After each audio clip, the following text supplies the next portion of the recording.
Welcome to Women's Sports Weekly, where women's sports happens every day, but we talk about it once a week. I'm Danielle. And I'm Carolyn.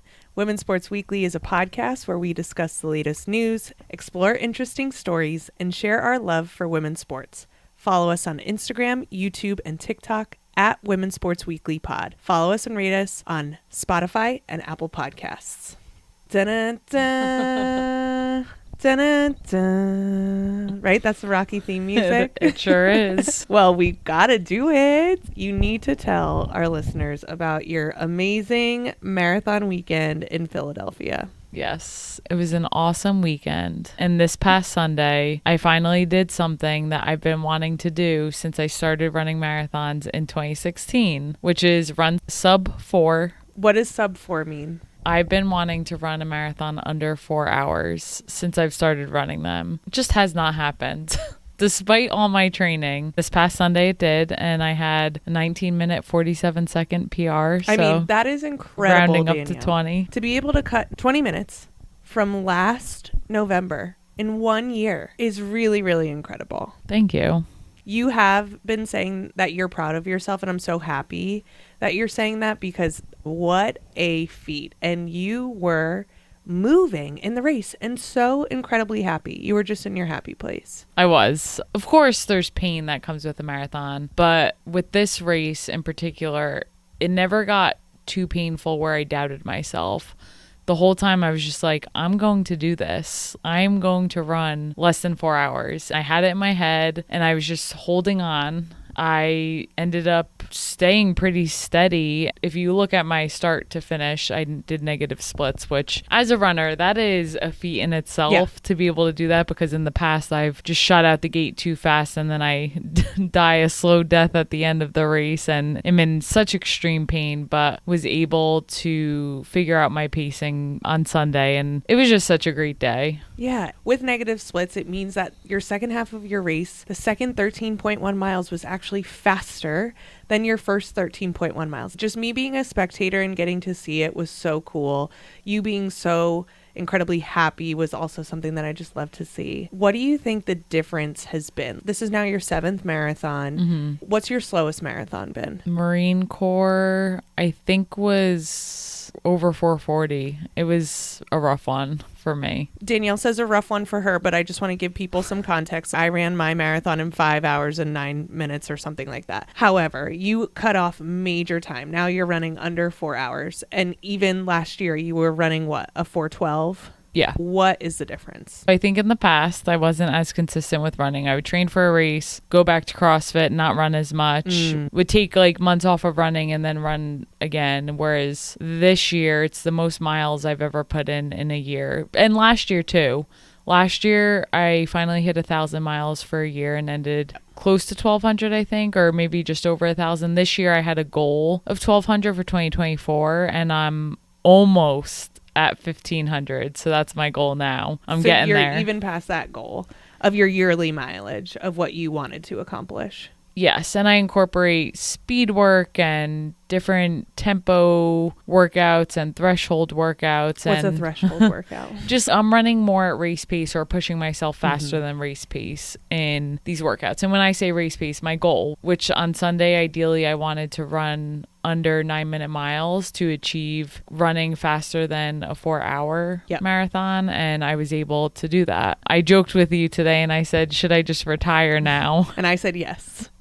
But I will not. Now I'll just be chasing more goals because it just felt so good. And you look great doing it. The fun thing about marathons is so many people come out and support. Between my friends and family and your family that came out on Sunday, I feel like I don't deserve that, like for so many people to come out, and your family made so many signs. Just have everyone gathered and to see you all at the mile stations, even though I'm not really stopping, which I always feel bad, but you're all just so happy, and to see everyone's faces, that's just such a nice thing, because yes, I know how much it is for you as it's not I'll call you a Danielle. marathon wife. Even though I'm trying to get you to run another marathon with me.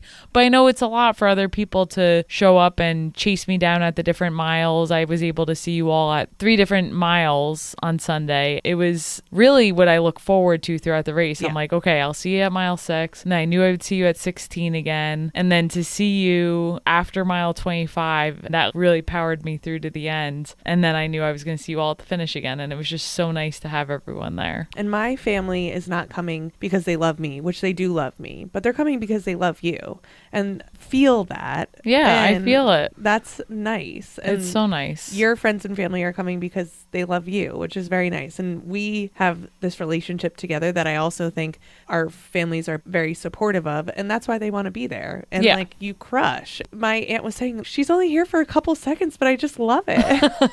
It's so cute. Seeing my college friends, being with Erica and Laura and spending time with them and Tommy and my sisters, just having a few nights in Philly was so great. It was so nice. We got to watch my friend Erica and sister Carly run the half marathon on Saturday. It's cool that Philly does that. Like they have the 8K and half marathon on Saturday and then the full on Sunday. I was secretly hoping everyone would run the full with me on Sunday, but it was cool getting to see them run on Saturday, and then we all got to hang out. It was so nice. The reason I loved it is because they were running on Saturday.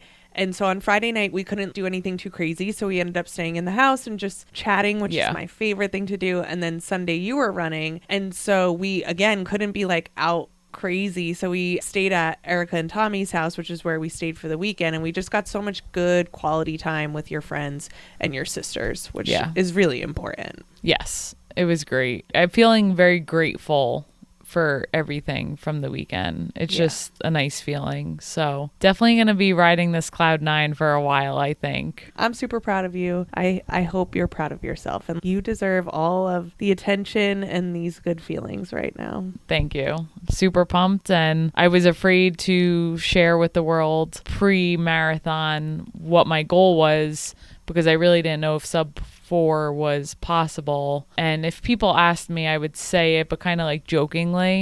And now I feel like it just feels nice that I can be serious about that. Yeah, you made that 4-hour mark your bitch. you put that thing right away. I don't know about that. There's people who go a lot harder than that, but I'll take it. You weren't close to that 4 hours. You were... I mean, 3:52, 39. Full 8 minutes to it wasn't with. like I was shaving seconds off just to make it by. So it was a cool feeling for sure. That is amazing. Yes. Time out. We also need to talk about where we are right now, because people are going to be watching the video and see us in a different location. Yes, that is a great point. And I said to you before we started recording, we have 2 men behind us. This is right. Women's Sports Weekly, and we have 2 male boxers behind us. Yell at my mom. Talk to my mom. This is her basement. That's where we are right now. We are coming at you live from my mom's basement. I've made out with plenty of people in 7 Minutes of Heaven, right in that closet right over there. No, you did not. Yeah, I did. My first makeout was in that closet right over there. In that closet? Yeah, Billy Miller.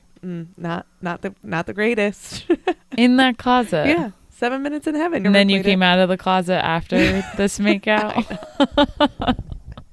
You were like, oh, this isn't right. Sorry, Billy. No, it took I'm coming out of the closet. Unfortunately, I wish it was a double coming out. That's pretty funny. It is. Thank you.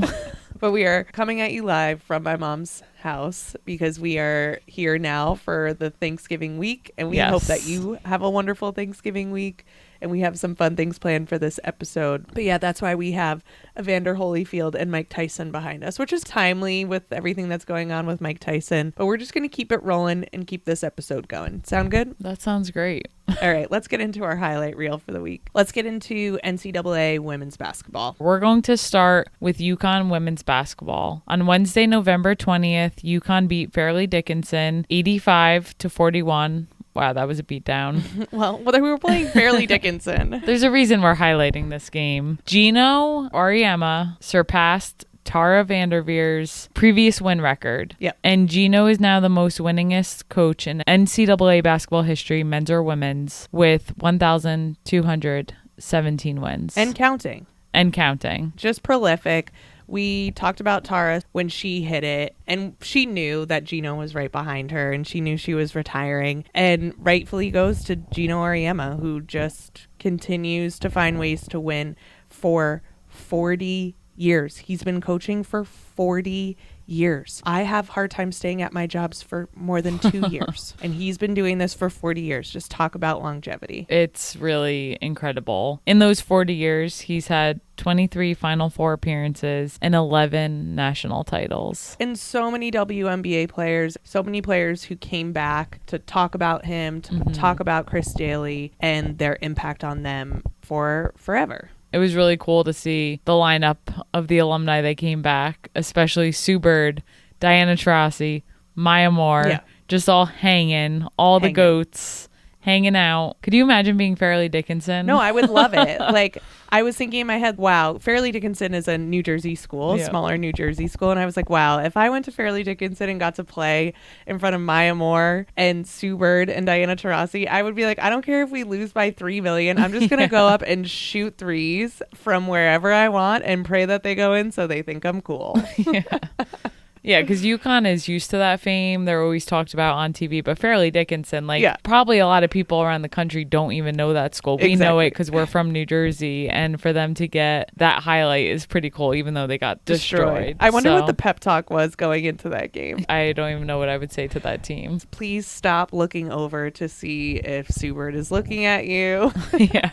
But congrats to Geno. Can only imagine how many more wins he's going to get in his career. Who knows how long he'll continue to coach. So that's going to be a hard record to beat. And 40 years in coaching just means you have been able to adapt because you're still recruiting top level players. You're still making Final Four appearances. That is incredible. Truly. Next game, want to highlight Notre Dame beat USC women's basketball 74-61 at USC. The upsets are coming. And to be fair, yes, it is an upset. Both were 4-0 going into this game. USC going into the game was the 3 seed. Notre Dame was the 6 seed. In my head, I knew Notre Dame could pull this off. But at USC, that's hard to do. That's hard. Meanwhile, in front of a star-studded... you have Candace Parker. Yes. Michael B. Jordan. You have Snoop Dogg decked out in Juju Watkins gear. It was insane. It was insane.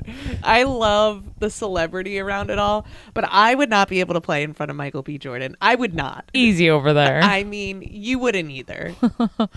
I wouldn't be able to play in front of Candace Parker. Let's be real. I'd be like, oh my God. Starstruck. And when we saw Candace Parker in person, she's beautiful on TV. I need to say this every time we talk about her. She is stunning. Yeah, it's crazy. Stunning in person. Like jaw-dropping. Oh my gosh. I knew you were beautiful and somehow you're prettier in person. And you wonder why I've loved her ever since high school. I get it. But really great game. Hannah Hidalgo and Olivia Miles led the Irish for a combined 44 points. That duo, I was excited for Olivia Miles to come back because they didn't get to play together all last season, and them together is scary. Yeah, this time everyone's feeling each other out. We're seeing where teams are landing, and then everyone's going to get their wheels greased, and it's just going to be fun come towards the middle end of the season when everyone's just gelling together and they're already looking good. It's going to be scary. It was exciting. I feel like watching that game, Hannah Hidalgo definitely has a little bit of a chip on her shoulder because, and I don't know this, I didn't have a conversation with her about it, but my thought is Juju Watkins gets all this press and beating them on their court is a big deal for Notre Dame. Like really big deal. Yeah, and we can probably safely assume that we have not talked to any of the people we talk about unless we're telling you that we did. We would be so excited if we got that interview with Hannah Hidalgo. For real. Coach Ivy, she's just been having a hell of a transition to head coach. It was a rough few years ago when she took over. This program has just been getting better and better over the past couple of years. Which is hard to do under a very legendary coach that is Muffet McGraw. Yeah, and to come in and do that, and damn. Hottest coach in the NCAA. Without a doubt. All the Notre Dame coaches dress so well. Yes. And the players who weren't playing were dressed well. They were like, I know Michael B. Jordan's going to be here. All the players who were not playing, they were dressed to the 9s, the 10s. They look great. And watching Coach Ivy dance in the locker room after the game, watching the videos, I just love her. So go Irish. Go Irish. That was a big win for them. They're 5-0 right now. And then we have a sad update. I knew it was going to happen. It had to happen. The South Carolina Gamecocks, their 43-game win streak comes to an end with their loss to UCLA this past Sunday, 77-62. And let me tell you, it was a proper beatdown by UCLA. It was sad. For as good of a day that I had on Sunday, this was the thorn in my day. That was the thorn. You said you're almost hoping they lose. I was not hoping they lost. I am happy in the long run, because I think the pressure just builds and builds. I think it's such a great story to have an undefeated season. However, I think you learn more from your losses than you do for your wins, and it's time for the Gamecocks to start learning. Yeah, it's just rough. 43-game win streak, and it comes to an end. But UCLA meant business. They had a white out. They had all the students there wearing their white, packed, and they're good. So that's going to be a wake-up call for South Carolina. I'm curious to see, not that we probably will see, but I'm wondering what Dawn said in that locker room. I know. I was thinking about that as well. This is the first time the sophomores on the team have lost. So that has to be interesting. So now she has to teach these sophomores how to lose on the college level, which is interesting to navigate. I've heard Dawn say before they focus on their wins or losses for 24 hours. I'm not sure if she still employs this, but they celebrate a win for 24 hours. They learn what they need to learn in a loss for 24 hours, and then they move on. So I'm wondering if that will be similar. It's not like they lost to a Michigan, who they almost lost to.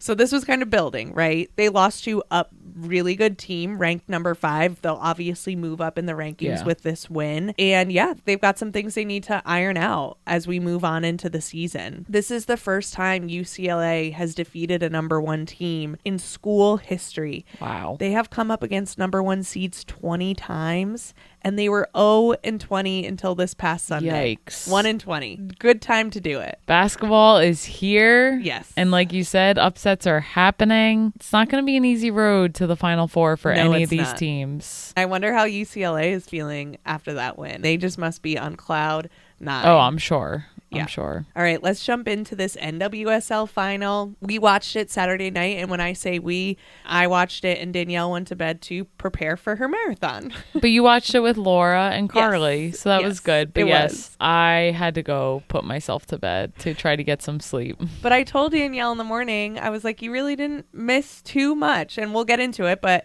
the Orlando Pride beat the Washington Spirit 1-0 to win the NWSL Championship. And when I say you didn't miss too much, it wasn't like a crazy goal scoring game. It was an amazing game. I'm so happy for the Orlando Pride. I think the Washington Spirit had a great season, but the Orlando Pride squeak it out 1-0, and they become, why is that funny? I don't know. The word squeak it out, that just made me laugh. The Pride are the first team since 2019 to win an NWSL Shield and also win the NWSL Championship, and this is the 3rd time that has happened. Can you remind everyone what the NWSL Shield means? Shield means they had the best regular season record. So Barbara Banda, talk about her all the time, for the Orlando Pride, scored in the 37th minute when she got a ball played to her from midfielder Angelina. This was crazy though, because Angelina, in order to get the ball to Barbara Banda, she two-hand pushed her defender in the neck and knocked her down, and then got the ball to Barbara Banda, and then Barbara Banda scored. And there was no foul. And they didn't call a foul. Wow. It was very strange to me. So someone needs to explain to me how VAR works, because with all this VAR, this looking at on video, they didn't go back and call it back. I think there has to be a rule that something either did or didn't happen. I don't know why, but I was like, that was clearly a foul. And then Barbara Banda went on to score. But Washington was mad. And I think the Spirit felt like they had a bunch of fouls called on them, and it was not reciprocated by the Orlando Pride. And I would tend to agree with that statement. And I wanted Orlando Pride to win. Do you feel like it deflated them for the rest of the game? Because it happened pretty early on. 37th minute. I think You know what I think? I think they were calling so many fouls on the Spirit that the Spirit had to play a lot more timid. However, this was Orlando's season. Honestly, if those teams are going to play 5 times, I'm putting my money on Orlando anyway. But it was a strange way for this goal to happen. And that was it. It was 1-0. And that was the rest of the game. The goal for Barbara Bando was her 4th of the playoffs. She set a new single postseason NWSL record and earned herself the championship MVP award.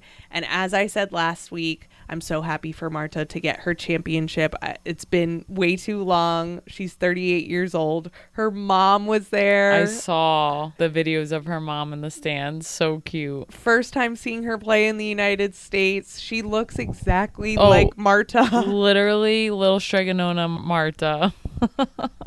Hold on, I love that. Just watching her. Marta. It was so cute. She was little Stregonona Marta and so happy. And then happy tears at the end, which a mom crying happy tears for her daughter. Yeah, that's going to send me over the edge. So for sure. I saw a funny reel of Marta this morning when I was browsing Instagram, and it was one of those ones. It was like, people ask me what would happen if I never won a championship, and then it pans over, guess we'll never know. And she's just like, she's so intense. Out of her mind. She was so excited, so that was cool. Marta is definitely someone you want on your team and hate playing against. Yeah, I'd be scared to play against her. So congratulations to Marta and the Orlando Pride, your 2024 NWSL Champions. Amazing. All right, we're going to do something fun for the holiday, for Thanksgiving, for our deep dive today. And it's a little game of what Thanksgiving table are you sitting at? I love this. Are you ready? I am ready. Are you ready? Yeah, I'm ready. Okay. We'll do 5 rounds, and you'll have 3 table options and 3 people sitting at each table, and you're going to tell me which table you would want to sit at and why, and I will tell you the same. Okay. So let's start with WNBA stars, and we're actually going to do them based on their unrivaled teams. Love this. The first round, the first 3 teams, the first 3 tables are table number 1, Brianna Stewart, Dejanay Carrington, and Jewel Lloyd. They're on The Mist for Unrivaled. Table number 2 is Arike Agumbawale, Ryan Howard, and Aaliyah Boston, Team Vinyl. And table number 3 is Chelsea Gray, Kalia Copper, and Angel Reese. Rose is their team name. Whose table are you sitting at for Thanksgiving, Danielle? I have to go with Vinyl. Who's on that one? You know, I would not pass up an opportunity to hang out with Arike and Aaliyah Boston. It's true. And while I don't know Ryan Howard as well, she seems cool too. She does seem cool. But definitely want to have a conversation with Arike and Aaliyah. That's my table. Okay. How about you? You're going Notre Dame. I get it. Well, Notre Dame and South Carolina. I am going with Team Rose, which is Chelsea Gray, Kalia Copper, and Angel Reese. Based on vibes. They are going to be the most fun table to be at. They're going to definitely be the table that's chatting the most, that I could just sit at and just sit back and watch and probably join in on. However, the food, if Aaliyah Boston was bringing any Caribbean food, I would want to steal some things off your plate at that table. Yeah, I didn't even think about that. That'd be so good. Yeah, because I want to know what sides they're bringing. Aaliyah Boston being from St. Thomas, I want that Caribbean food. And I want a painkiller, my favorite. Oh my gosh. Drink you love a tropical cocktail. I do love a tropical cocktail. All right, let's get into round 2. You want to give it to us? Yes. At table 1, we have Nafisa Collier, Skylar Diggins-Smith, Natasha Cloud. That's Lunar Owls. Table number 2, Jackie Young, Brittany Griner, and Marina Mabry, which are the Phantom. And then you have Kelsey Plum, Alyssa Thomas, and Steph Dolson, the Laces. Who are you going with? Okay, so this is a tie of the loudest tables, I think, between Phantom, which is Jackie Young, Brittany Griner, and Marina Mabry. Jackie Young, she's not the loudest, but she's talking some trash. She's just saying barely. She's saying it under her breath. And the Laces is Kelsey Plum, Alyssa Thomas, and Steph Dolson. Whoa, that table. That is a loud table. I'm going to step out and say that that's probably a drunk table. And for that reason, I am going to take the Laces because we are going to party. Wow. On my Thanksgiving day, and I'm going to love it. And as much as I love Natasha Cloud, I'm choosing that cigar with Kelsey Plum. Yeah, I'm actually shocked you're passing up Natasha Cloud. You love her. I know. But I have a feeling that you might be sitting at that table. So once again. Yeah, I am, because hell yeah, I'm hanging out with Nafisa Collier and Skylar Diggins-Smith. I've been wanting to meet Skylar Diggins since I've been at college and watching her play. So definitely picking that table. Yeah, I'm being a little bit strategic because I'm assuming that we're going together, and then I could be like, oh, hey, Danielle. No, that's not how this works. Can you introduce me to your new friends? Yeah, that's cheating. All right, we're moving away from WNBA, and let's get into some NWSL tables. So in round 3, table 1 is Marta, Barbara Banda, and Temwa Chawinga. Just goal scoring table. Talk about goal scoring. Table number 2 is the triple espresso themselves. Sophia Smith, Mal Swanson, and Trinity Rodman. And then table number 3 is Rose Lavelle, Naomi Girma, and Emily Sonnet. Who are you choosing? It's not even a question. Triple espresso for life. I already talked about last episode how I love Trinity Rodman, and I also love Sophia Smith and Mal Swanson, so I'm hanging out with them forever. Okay. Are you going to be singing Espresso by Sabrina Carpenter the whole time? I better practice. Okay. I'm sure they would love that. Who are you going with? I'm going with the first table, which is Marta, Barbara Banda, and Temwa Chawinga, and I'm doing this for food reasons. Marta's from Brazil. I want to eat Brazilian food. Barbara Banda is from Zambia. Got to get in on that Zambian food. And Temwa Chawinga is from Malawi, and I've never had food from Malawi, and I need to try. So I need to have all the food at the table, and I need to be around that much greatness. Like, I've never been around that much greatness before. I need to experience it. On top of that, Marta plays the guitar, and so if Marta played her guitar at me, Ken style, like from Barbie, I don't think she would do that. I would love it. She has a partner. Oh, not to woo me in any way, just for entertainment purposes. Well, you only. said like Ken, so that's kind of got it. serenading, you know. I'm going with Marta's table. So round 4, now we're getting into college basketball. Table 1, Malaysia Fulwiley, Juju Watkins, and Audie Crooks. Table number 2, Flage Johnson, Kiki Iriafen, and Hannah Hidalgo. Table 3, Paige Beckers, Lauren Betts, and Georgia Amore. This one is really hard. Yeah, for me. this is very hard. I am going back and forth on this one. Same. I'm struggling with this one. So Georgia Amore, who used to play at Virginia Tech, now plays at Kentucky. I love her. But I think I'm picking Flage's table with Kiki Iriafen and Hannah Hidalgo. Yeah, these are all great tables. I have to go with Paige Beckers because she's just so on the rise right now. Not that she hasn't been. And I just really think she has a cool personality and feel like I could just vibe with her. For sure. Are you going to give any credit to Lauren Betts and Georgia Amore, who are also sitting at that table? Lauren Betts, I feel like, is going to be a little more on the quiet side. And Georgia Amore, I don't love as much as you do. I don't not like her, but I don't have the same love for her that you do. I'm strictly picking that table for Paige Beckers, to be fair. I think that's going to be a fun table, though. I think Lauren Betts is funnier than you think. I think I've heard her on a podcast, and she was pretty funny. Yeah, and Georgia Amore is outgoing, and I think she would get Paige Beckers riled up. So I think that's a good... That's very true. Those two would be funny together. Yeah. I would love to sit with any of these tables, for sure. But that was definitely hard. All right, our final round is a little bit of villains and heroes round.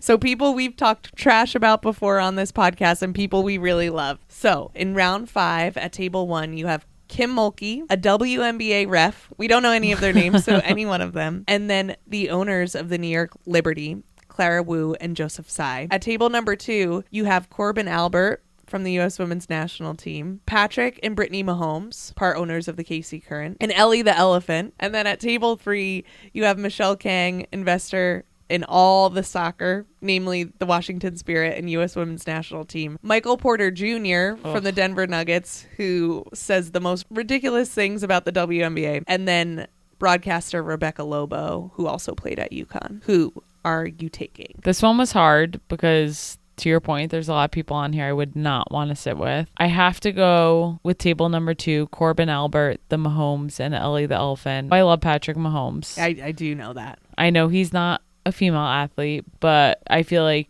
getting to hang out with him would be really cool. And Ellie the Elephant would be awesome. She is the life of the party. And what are you doing about Corbin Albert? I don't know. Just going to ignore her? Yeah, probably. No, what do you say? We have to call these people in. So you're going to call her in with Ellie, the elephant. Yes. You're going to twerk her right into... She can hang out with Brittany Mahomes, actually. Oh my God, they'll get those along two. great. Who are you taking? I can't believe I'm not picking Ellie's table, but Corbin Albert was a hard sell for me. I love Michelle King. I really want Michelle King to hire me. I don't know what I want to be hired for, but she's got a ton of money and she invests in women's sports and I just want to be part of it. I will be her assistant. I will walk her dogs. She just looks so cool to me and uses her money in a beautiful way. So I'm going table 3, which is Michelle King, Michael Porter Jr., and Rebecca Lobo. And I know that I've gone hard at MPJ in the past. I don't think he can form a coherent sentence. I'm just going hard again. So you're just going to ignore him. So I'm going to ignore him. I think I would have extra time with Michelle King and Rebecca Lobo. And me and Rebecca Lobo have come a long way. Yeah, you have. So the listeners don't know this. I wasn't a huge fan of Rebecca Lobo when she started broadcasting or when I started listening to her because I felt like she never gave the Gamecocks any credit. And I feel like I just tell the same story on this podcast over and over again. Like the Gamecocks aren't getting enough credit. Here's who I'm mad at today. But she has now given the Gamecocks a lot more credit. Yes. And so I have a lot more patience and time. And I think she's an amazing person on top of that. For those who don't know, she was an all-star at UConn years ago and played for Geno. So naturally, she leans towards UConn. And I said to Carolyn, if you were an announcer, I said to you, wouldn't you lean more towards the Gamecocks when announcing things? You're exactly right. Yes, I mean, I people know hear I'm me right. on this podcast. All I do is talk about biased opinion. You're exactly right. But I'm choosing Michelle King, Michael Porter Jr., and Rebecca Lobo table. What do you think is going on at the Kim Mulkey WNBA ref and Clara Wu and Joseph Tsai table? I can't even begin to imagine, nor do I want to. I feel like Kim Mulkey and the WNBA ref are getting in a fight at some point. Yeah, that's what I was thinking. There's definitely a fight breaking out. Well, that was fun. That was. I'm excited to be at your Thanksgiving table this year. Aww. I love that. I'm excited to spend Thanksgiving with you as well. Yay. And instead of what we're looking forward to this week, let's talk about what we're thankful for. You can start off. Should we do what we're thankful for in life and in women's sports? Sure. Okay. What I'm thankful for in life is I have people in my life who truly listen to me and see me. And you are one of those people. And you meet me where I'm at. And my sister and my mom are also those people who just see me and meet me. And I have friends like that too, who see me and meet me and are such great listeners. And I don't know how I got so lucky to have so many people in my life that do that, because I feel like I don't always reciprocate. I'm not always the best listener and seeing of people. I want to solve problems a lot, but the way that people have shown by example of how they listen to me and see me and support me, man, I'm thankful for it. And man, do I want to be more like that. You don't give yourself enough credit. Thanks. I wasn't fishing for the compliment, but I'll take it. What are you thankful for? This past weekend, as always, when I'm surrounded by people I love, just makes me grateful for the people in my life. People who support me no matter what I'm doing. And I have a lot of people who support me in my life. Definitely grateful for that. And obviously it goes without saying that you support me in everything I do. And I am very thankful for that and appreciate it. And our dog Scout. Yeah, our dog Scout is the freaking best. Yes. Just grateful and thankful for my family and friends, for your family and friends who have become my family and friends. So really just our people. For sure. What about women's sports? What are you thankful for? What am I most thankful for in women's sports? Beside Marta's mom, I'm pretty thankful for her right now. I feel like this past year in women's sports has been bumpy in some ways, right? But I wouldn't change it for the world. This past year in women's sports, it finally getting the recognition that it deserved 25 years ago, even before that, I think is so cool. I think the stories that are being told, the ways that we're starting to explore the stories around women's sports, I'm really, really thankful for that. And I'm thankful for the groundwork that so many women have put in and that they deserved the attention and they never got it. And now we're finally at a place where we get it. And that's really fucking cool. It is. What about for you? I love college basketball. So this time of year, I'm just starting and getting into it right now. Women's sports wise, that's what I'm grateful for. Danielle really just wants to say she's thankful for Notre Dame women's basketball. Just go ahead and say it. I didn't say that. women's college basketball in general. I just love. It's such a good time. We hope that you enjoy Thanksgiving with your family, with your chosen family, with your friends, whoever you may be celebrating with your pets, with your loved ones. It doesn't need to be big in order for it to be meaningful. And yeah, there's lots of things to be thankful for. Yes. So happy Thanksgiving. That's it for this week. We will see you next week on Women's Sports Weekly. In the meantime, watch women's sports, rate and subscribe to the pod on Spotify, Apple, and YouTube. Share the podcast with your friends. Keep sending us topics you want us to cover on Instagram at Women's Sports Weekly Pod. Thanks for joining us. Dun, dun, dun, dun, dun. Happy Thanksgiving, you turkeys.